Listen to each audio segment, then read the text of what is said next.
Hello! You can call me KBC, and welcome back to the City of Lavabrook, where you should pay attention to number 14, because we are going to be working down in Lockward today.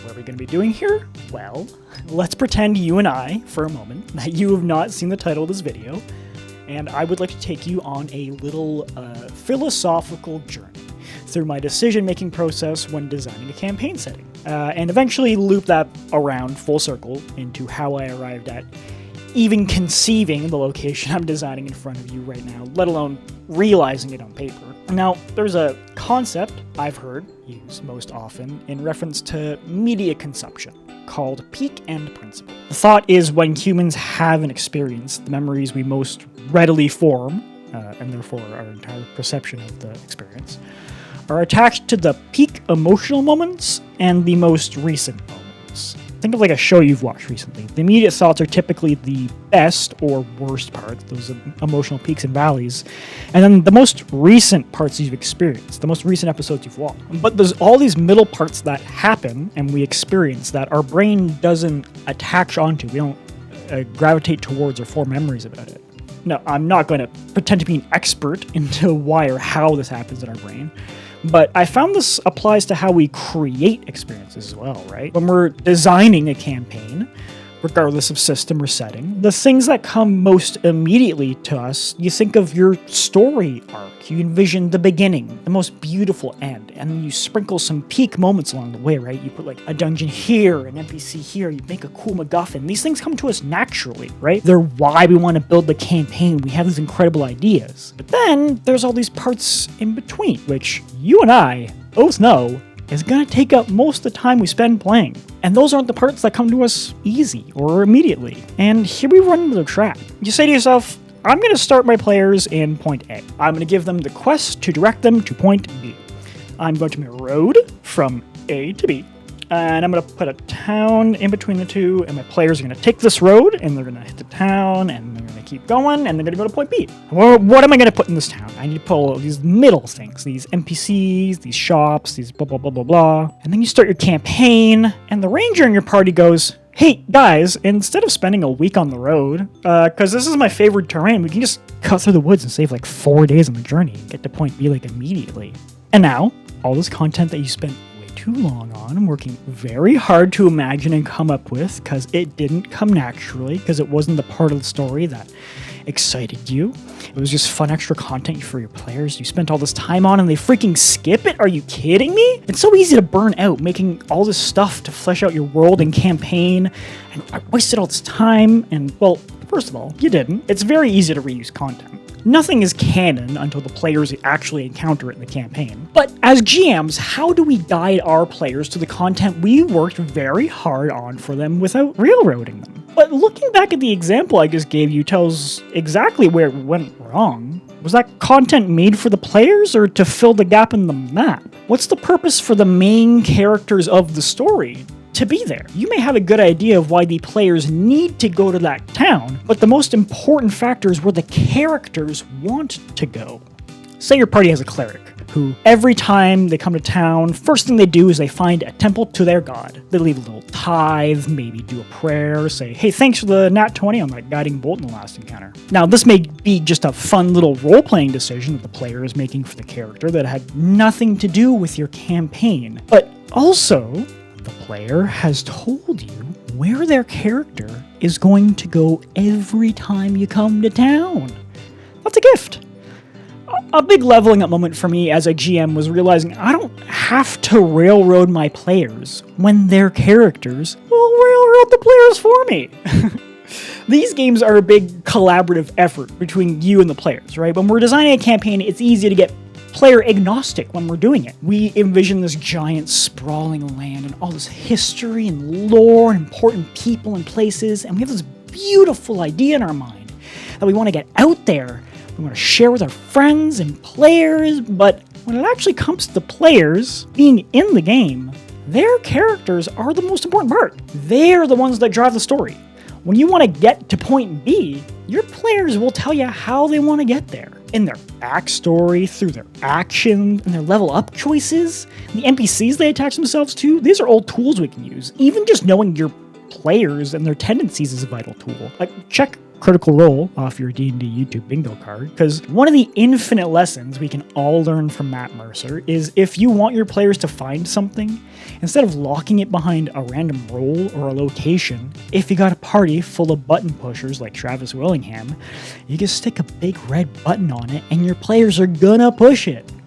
So when I want to create an evocative location that will draw my party into it, I take these core ideas that I have about the character my player wants to play. I ask myself, where does this character want to go? And then I give them that place. And then I take the thing that I want the party to have, the plot thread, the NPC, and I put it there. Instead of putting it in a place that may be perfect for the story or lore that you have preconceived in the world and created, what is more important is the story that your players want to tell with their characters. And this is basics for a lot of people. These are very simple thoughts, ideas, and concepts that all game masters can work into the tool belt. It's a very powerful tool for filling out all these like fluff sections of the campaign and creating really memorable, fun stretches that your players feel super engaged with. Even if at the end of the day, this boils down to just giving your players the illusion of choice, it still gives your characters something more important, which is agency over the story that they're telling and making them active participants in the world instead of just along for the ride with the train car along with everything else in the railroad. Anyway, the honeypot I'm making for my players on screen is a tavern, one of several in fact in the city notably, and I'm going to present my players with a whole list of taverns that they could potentially go to. Why is this one special? Why will my players probably go here? Well, that's where we come full circle. Because one of my players is a rogue with the sailor background and the tavern brawler feat. And every time we've been in town after a big encounter or just in downtime, this player's found a tavern, gotten shit-faced, and started a fight. So here we have the Deadman's Plate, a tavern located in the Lockward district of town that previously in its history was a dry dock. Which a dry dock is a building primarily used in the construction or maintenance of boats, where you dock the boat and then you pull it up out of the water or you drain the water from within, hence the dry portion. Now, a long time ago, when the War of the Witch Queen was over and Laverbrook was officially made capital of the new province, the fishing industry in Laverbrook was slowly outpaced by the population growth, and the need to maintain boats of this scale slowly became unprofitable, and the building found itself in the hands of a clever entrepreneur who converted all the storage and floor space into a tavern, and permanently drained the dock to be a big fighting pit. Who doesn't love dinner and a show? But this is me using the tools at my disposal, using the rogue's sailor background to inform that this is a maritime-themed area, to draw his character in has a pit built into the tavern, to brawl, to use his tavern brawler feat for, and the best part is, no matter when, during the course of their stay in town, what point in the story my players end up here, the level of plausible deniability I have for placing any plot thread here is kinda vast. I mean, I may have a specific event planned in the narrative for this location, but if I leave all these middle parts of the story that don't come to me naturally as sort of like loose threads that are location agnostic, then as I create all these alluring locations and set pieces to draw my players into the arc of the story, how they choose to interact with and explore the world will inform how I sprinkle the breadcrumbs out in front of them. Do they need to meet a nobleman? Perhaps this nobleman is in a VIP lounge conducting business. Perhaps they're here in the middle of the tavern, undercover, nervous, hands shaking. You can see them in the corner. This person seems out of place. They must be the contact. Or are they looking for a mercenary? What better place for a gruff mercenary to be sitting than ale in hand, front row seats to a blood sport? An NPC could work nearby, they could live nearby, this could just be the closest place to get a drink. The key here is creating things the characters will hopefully be naturally drawn towards, and then rewarding the player's impulse to act like their character by advancing the story when they do. Your players will love that. And now, nearing the end of this video about drawing a map, I've not actually talked about drawing the map. I came into it with essentially just a small handful of ideas. All I knew is that I wanted the pit and the rest of the building to be a big two-floored sort of U shape around the pit, and to have the far eastern wall just exposed to the elements, where the boats used to come in and out, just a big open hole into the night air. And I knew I wanted the bar to be sort of at the base of the U, I was thinking, and I knew I wanted to have the north side of the building be like maybe a closed off VIP area, and the south side of the building be like the main seating area, right?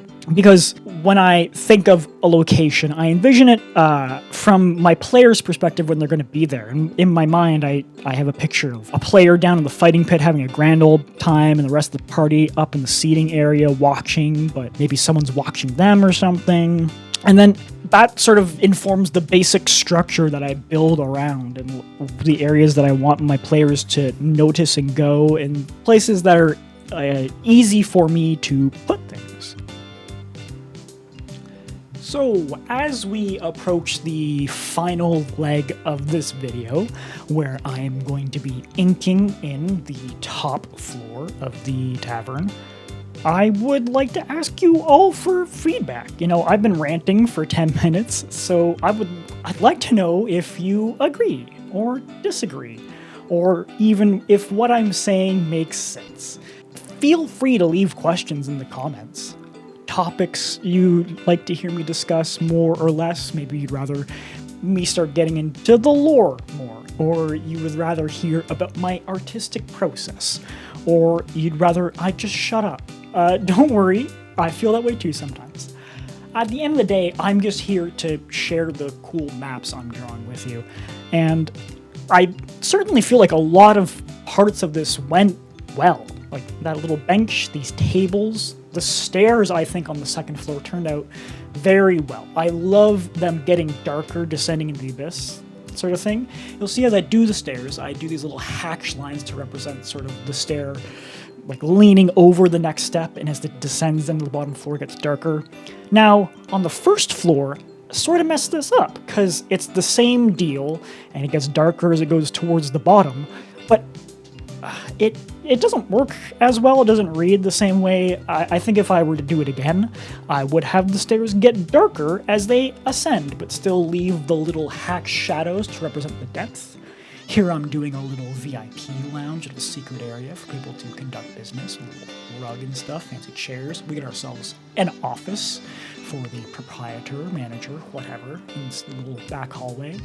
Of course, we've got all these seatings, and I like how these tables came out. I just sort of like straight lines on one side and broken lines on the other, and they just do some little scratches, and it comes out looking like wood grain every time. I'm so happy with how that turned out. And up here we've got our little VIP balconies, a little saucy couch, and a big, what are they called? Chaise something. And here's how it came out in the very end. I'm happy with how these dockways came out. We've got this big entrance sliding door that comes in the main area.